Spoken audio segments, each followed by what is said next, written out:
बांग्लादेश में तलबा का एहतजाज रंग ले आया। सुप्रीम कोर्ट ने कोटा सिस्टम पर हाई कोर्ट के हुक्म पर अमल दरामद रोक दिया। हाई कोर्ट का फैसला गैर कानूनी करार। आजादी की जंग लड़ने वाले फौजियों के बच्चों के लिए 5% कोटा रखा जाए, अदालत का हुक्म। जर्मनी के शहर फ्रैंकफर्ट में अफगान शहरियों की जानिब से पाकिस्तानी कौंसल खाने के बाहर हंगामा आराई, पथराव किया, पाकिस्तानी परचम भी उतार दिया। पाकिस्तानी सिफारती हुकाम का वाक़े पर शदीद एहतजाज। जर्मन हुकाम की जानिब से पाकिस्तानी सिफारत खाने को मुकम्मल तहकीकात की यकीन दहानी। पुलिस ने मुतअद्दिद अफराद को गिरफ्तार कर लिया। साबिक वफाकी वज़ीर शफ़क़त महमूद का सियासत छोड़ने का ऐलान। फैसला किसी दबाव की वजह से नहीं किया, बाकी उम्र तहरीर और तदरीस के वक्फ करना चाहता हूँ, शफ़क़त महमूद का ट्वीट। आसिफ रवानी ने नून लीग छोड़ दी। अवाम महंगाई और बिजली के बिलों से मर रही है। खुशामदी टोले ने सब अच्छा है की गर्दान लगा रखी है। मियाँ साहब सब अच्छा नहीं, साबिक लीगी रहनुमा का बयान।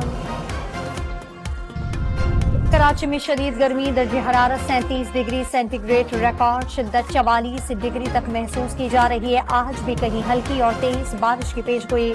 समंदरी हवाएं कल से बहाल होने का इम्कान। गर्मी की शिद्दत में भी कमी आ जाएगी। बहराए अरब और खलीज बंगाल से मानसून हवाएं कल दाखिल होंगी। इस्लामाबाद, रावलपिंडी, पंजाब, खैबर पख्तूनख्वा, बलूचिस्तान और सिंध में कल से गरज चमक के साथ बारिश का इम्कान। सिलसिला 25 जुलाई तक जारी रहेगी। बलूचिस्तान में बारिशों के बाइस मुख्तलिफ हादसात, 1.5 माह में 10 अमवात रिकॉर्ड। कराची के इलाके माड़ीपुर में डकैती मज़ाहमत पर फायरिंग से खातून और बच्ची जख्मी। मुल्ज़िमान मोबाइल फोन और पर्स छीन कर फरार हो गए।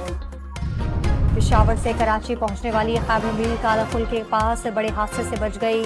रेती बिजली का ट्रक रेलवे लाइन के पास जमीन में धंस गया। खैबर मिल के ड्राइवर ने ट्रेन को इमरजेंसी ब्रेक लगाकर रोक लिया। और लाहौर में जनरल अस्पताल के सामने खातून ने रिक्शे में 2 बच्चियों को जन्म दे दिया।